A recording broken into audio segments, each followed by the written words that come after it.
Ủa, con trai? Dạ con nè ba. Mẹ có nhà không con? Cái mẹ anh chị. Ủa, lặn mẹ chợ chưa? Mẹ đi chợ vậy.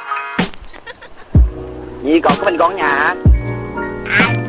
Một chút xíu ba về con mua nước vụ cho ba nha con. Ủa con cả. Ủa, Đậu má mày tối ngày mày đi nhậu hoài đủ mẹ mày sai đâu hoài. Chết mẹ bây giờ. ủa, Mày về nhà đi đủ má mày tao cắt cái lỗ tai của mày á. trời trời, hôm nay cái ăn trời. Mày biết tao là ai không? Mày là thằng nào?